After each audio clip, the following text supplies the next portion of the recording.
VINCI has of course changed a lot since it was founded back in the 19th century, but its three large businesses, concessions, energy and construction, have been around since the beginning. They complement each other and fertilize each other. It all started with electricity concessions. Group companies built hydroelectric dams and built and operated electricity transmission and distribution grids.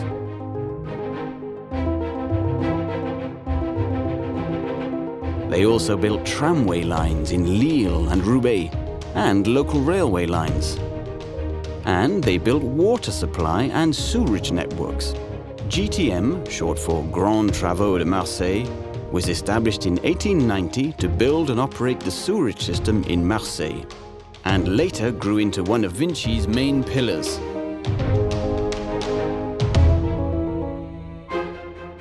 At first, this integrated model was an exception française, so to speak, and VINCI was one of the groups that invented it.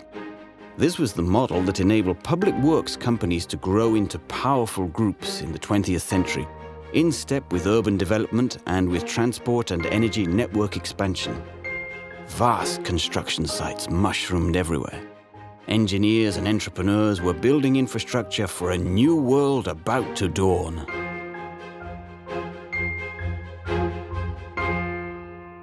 Motor cars were one of the big inventions of the 19th century and started becoming increasingly popular at the start of the 20th century. That was when roadworks companies started appearing and building the infrastructure for a network that has not stopped expanding since. The group's companies soon started venturing beyond their French bases into international markets. They branched into Russia, Argentina, and the Ottoman Empire, and on to Africa. At first during colonial days and later under cooperation agreements with the states that had become independent. They were also active in the Near East, Asia, and Latin America, building large projects such as the Galeão Bridge in Rio de Janeiro and Aswan Dam in Egypt.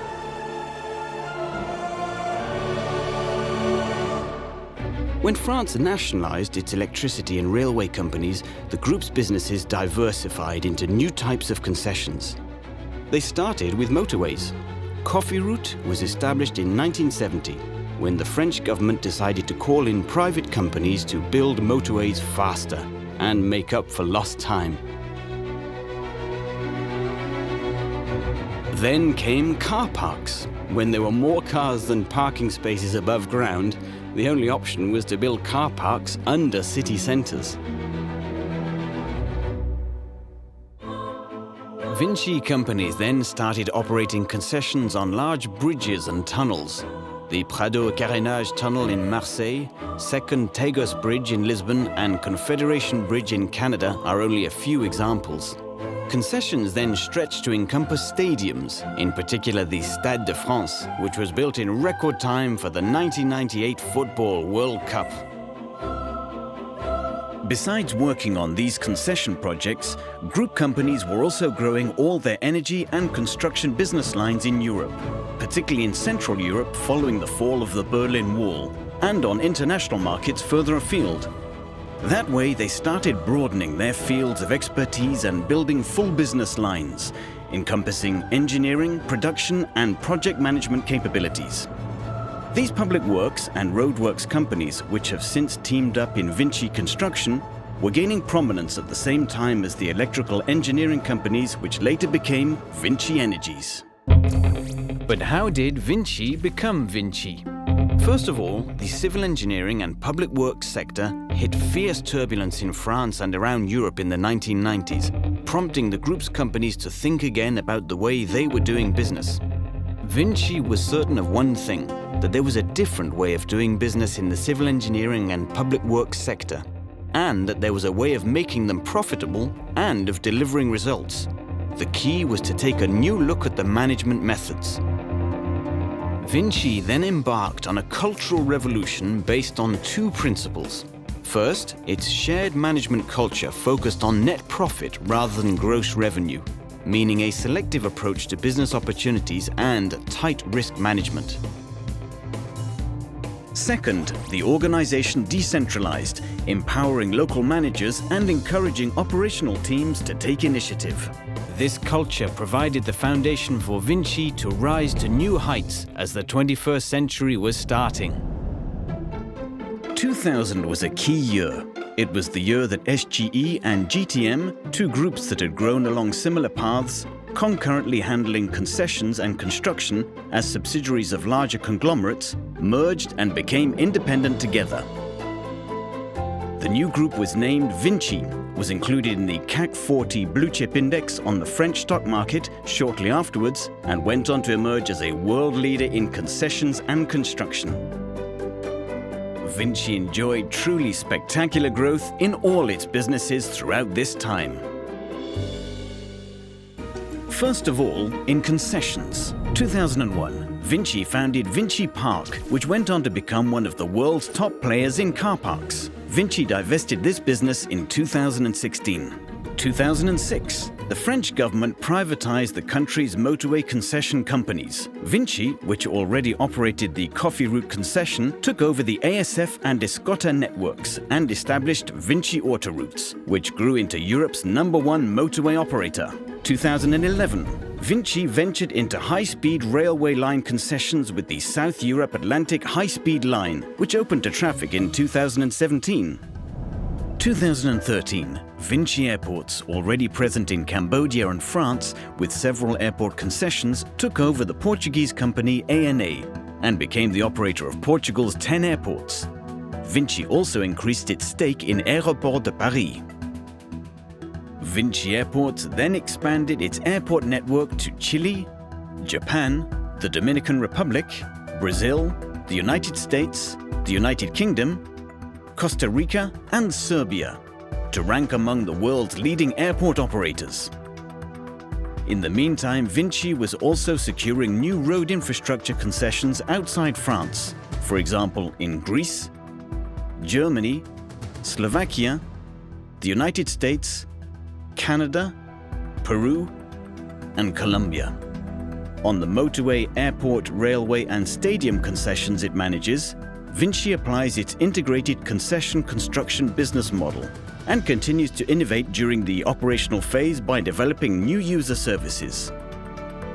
With digital technologies, the relationship with users can now be customized. Then, in energy and construction. These two businesses also saw fantastic growth, both organic, fueled by their buoyant management strategy, and through acquisitions, which expanded their fields of expertise and opened doors in new geographies. VINCI Energies has been expanding at a staggering pace since the early 2000s. It has taken over Cegelec and hundreds of other companies. Its international networks now reach about 60 countries on every continent, and its revenue has grown fourfold in 15 years. Its areas of expertise overlap with digital transformation and energy transition, and therefore with the answers to the problems facing today's world. It packages this expertise into bespoke, multi-site solutions for customers and delivers them through its network of 1,900 business units. Cobra IS, which became part of the VINCI Group's energy business in 2022, is a prominent player in Spain and Latin America. It has solid expertise in applied industrial engineering, especially in the energy sector. In addition to generating most of its revenue through recurring business, Cobra IS specializes in delivering large turnkey infrastructure projects, including development, financing, and construction of renewable energy production assets.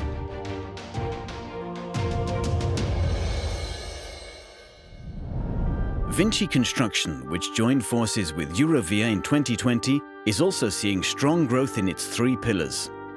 Firstly, in its proximity networks, which handle building, civil engineering, roadworks and railworks throughout subsidiaries with solid roots in France, the United Kingdom, continental Europe, Africa, the Americas and Oceania. Secondly, in its major projects division, which manages the largest and most complex projects in France and around the world. Thirdly, in its specialty networks, which provide best-in-class expertise through prominent brands including Soletanche Bachy, Ménard, Terre Armée, Freycinet, Nuvia and Six Sense. Before construction begins, VINCI is also growing in real estate development through VINCI Immobilier, one of the leaders in France's residential property, business property and serviced residences markets. VINCI Immobilier is a specialist in land recycling as an alternative to soil sealing.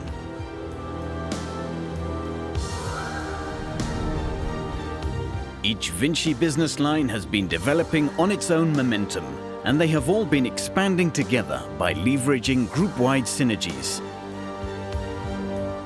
That is how VINCI became VINCI. VINCI is now a world-class player in concessions, energy and construction. Its results are solid, and the increase in its share price over the past decade and a half shows that investors and shareholders trust the group.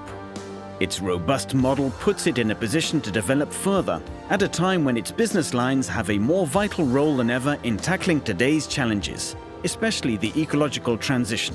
In response to the climate emergency, VINCI has stepped up its commitments in 3 areas: acting for the climate, optimizing resources thanks to the circular economy, and preserving natural environments.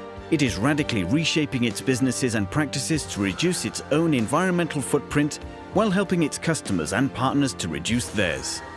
VINCI intends to lead the way for the transformation of living environments, infrastructure and mobility. To do that, it is fast-tracking innovation across its individual business lines and the group as a whole through its new platform, Leonard. As the 2020s get underway, VINCI continues to strive for all-round performance by fulfilling the commitments it has made in its manifesto. We know our projects serve the public interest and lastingly shape cities and regions. We also intend to be a humanist company that stands for inclusion and solidarity. This is why our commitments reach across every aspect of what we do: the environmental performance of our projects, dialogue with our stakeholders, our ethical principles, and our civic engagement. And in the group, we pledge to keep all our employees safe, build their skills, foster equality, and share the benefits of our performance. What we know how to do, how we do it, and the commitments we honor will enable us to continue to make a difference in each country we work in. This is how we will build a sustainable future for VINCI in a sustainable world together.